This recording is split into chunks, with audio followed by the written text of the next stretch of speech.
Have you ever looked out your front window and wondered why a shrub that once seemed like the perfect landscaping choice has become the hardest working plant in your yard? Maybe it's swallowing the walkway. Maybe it's popping up in places you never planted it. Or perhaps you've spent every spring trimming it back, only to watch it return even larger by summer. If that sounds familiar, you're definitely not alone.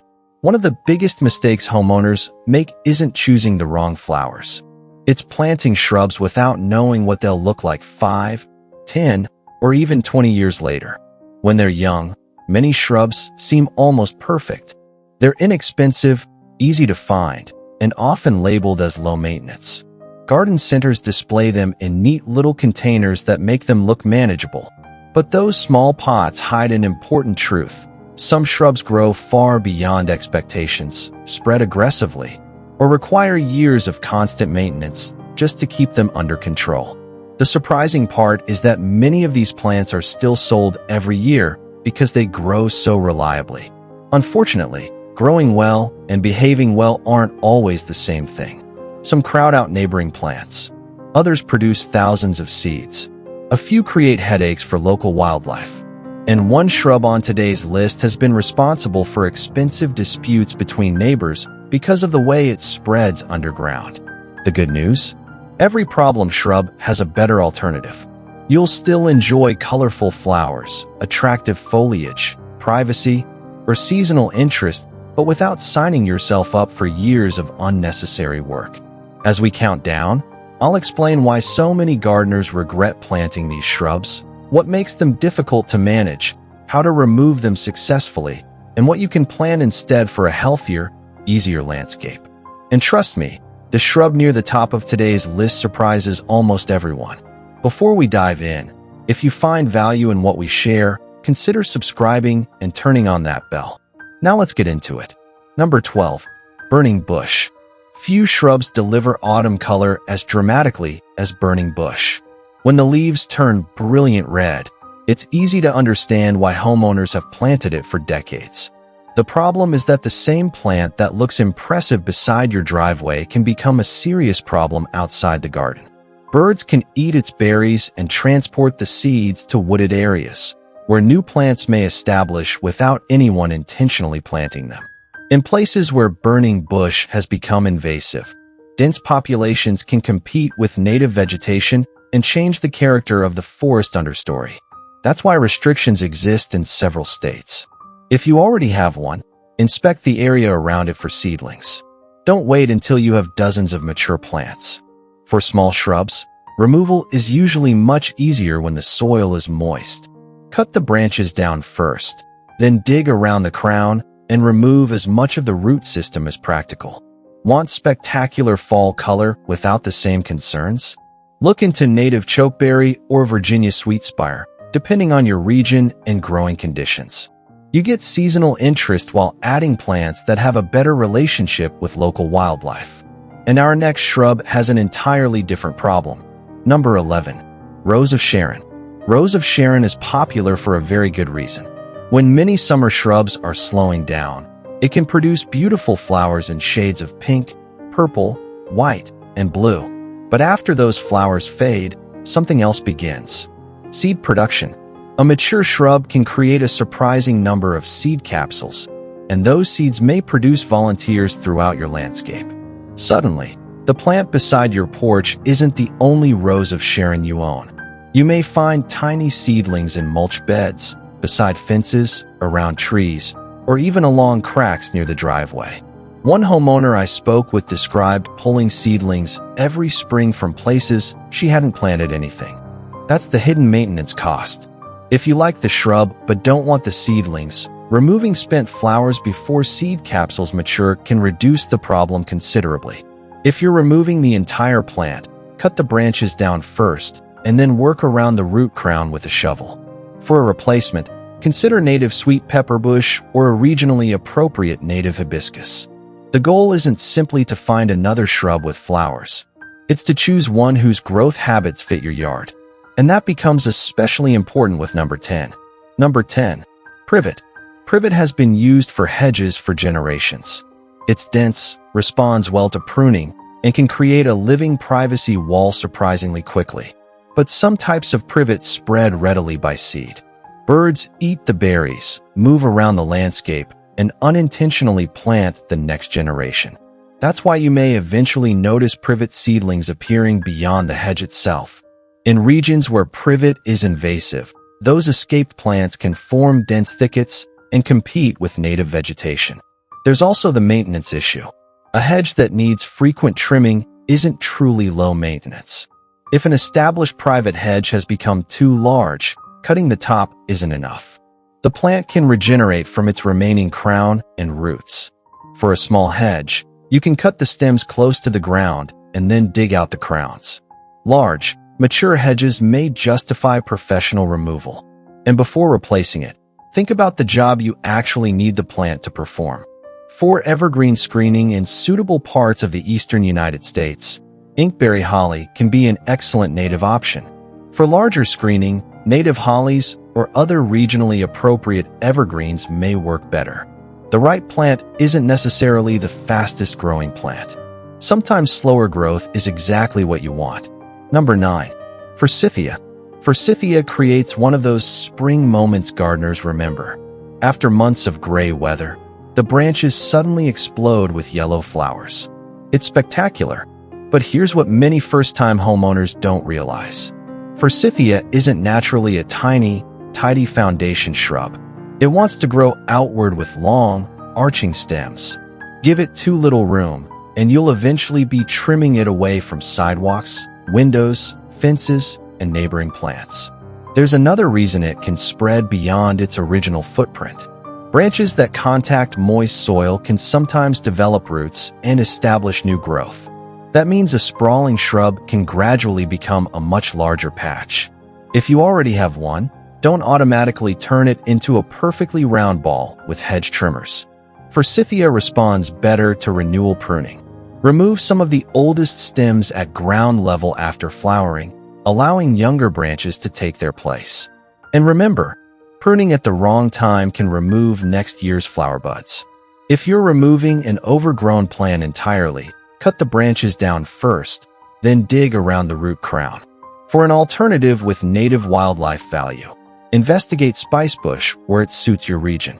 It offers seasonal flowers, attractive foliage, fall color, and berries on female plants when pollination occurs. And now we're moving from an oversized shrub to something that can literally travel underground. Number 8. Running bamboo. Running bamboo is attractive, fast, and excellent at creating privacy. Those are precisely the qualities that get homeowners into trouble.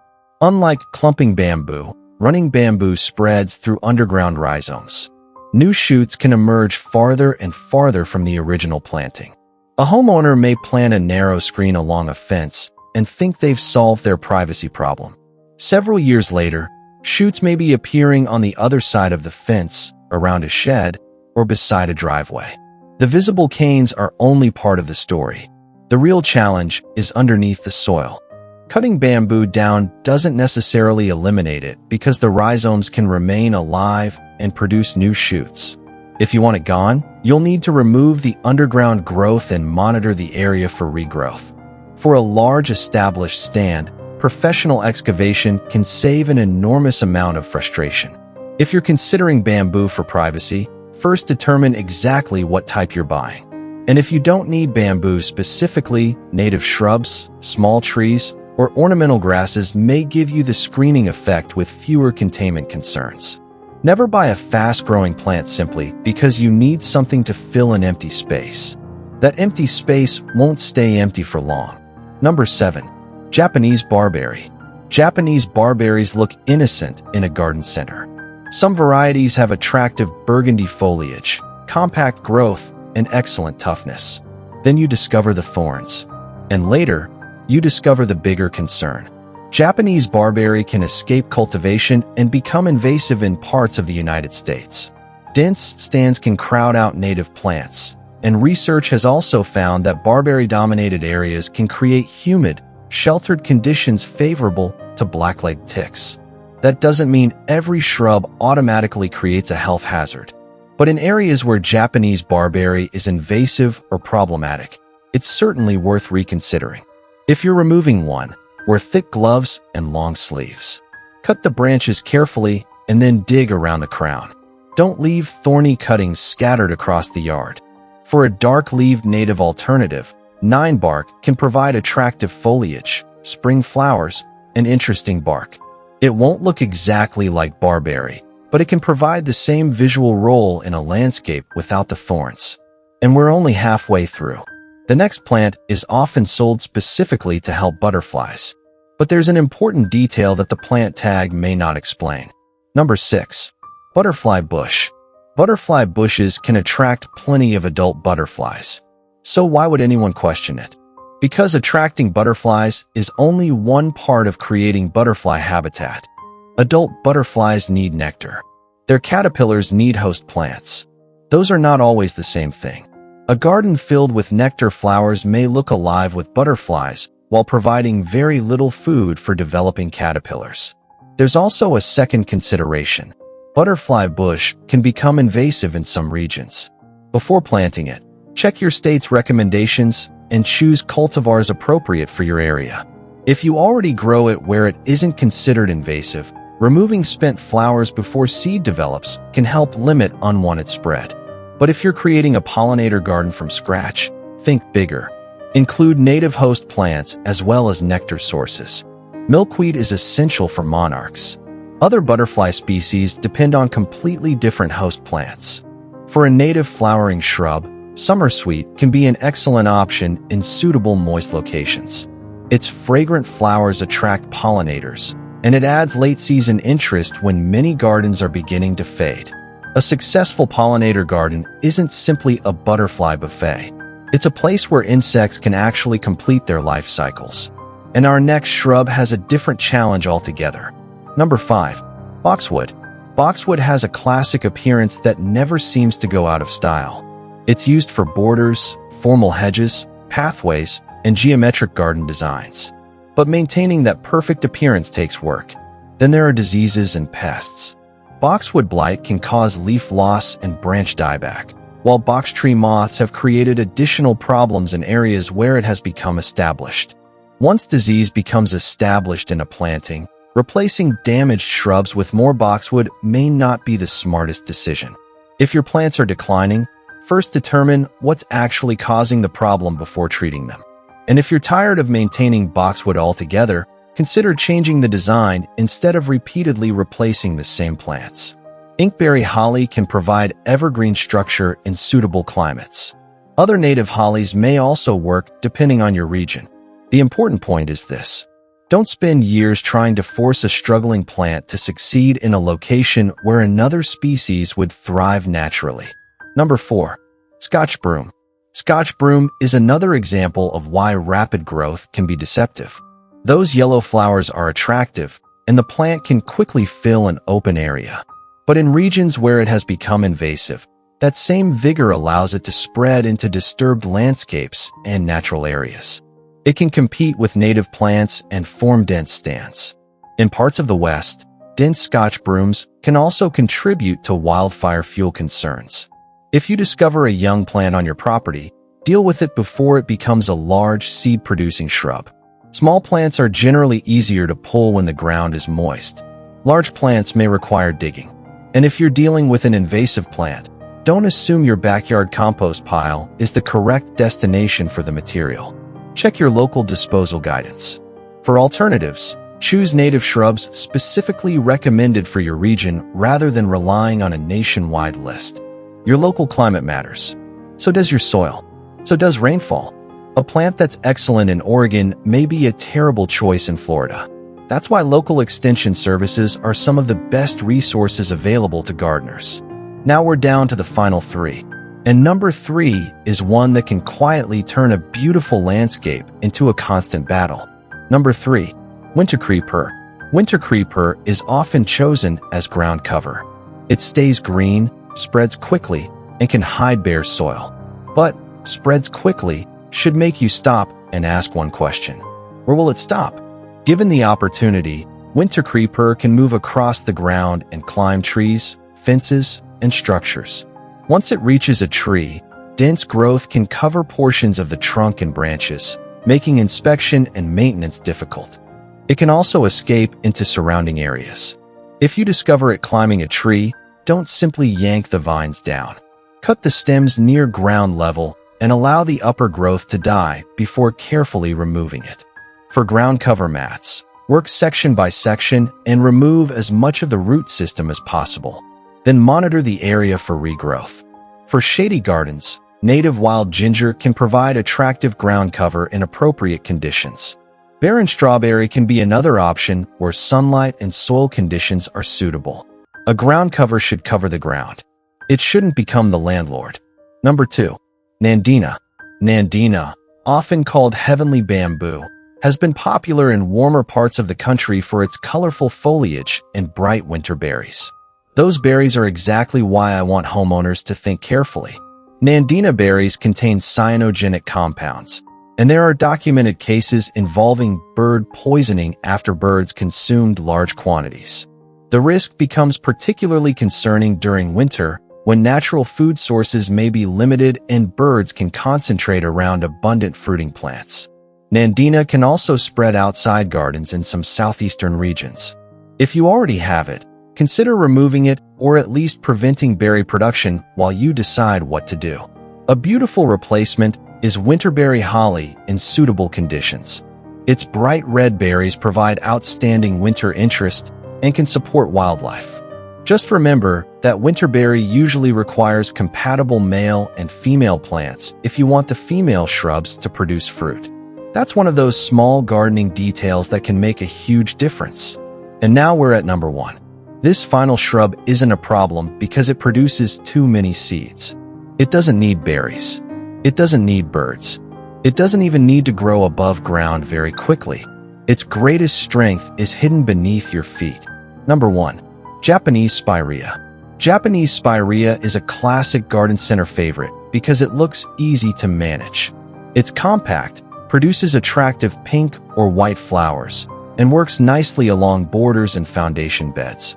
The problem is that in some parts of the United States, Japanese spirea can escape cultivation and spread into natural areas.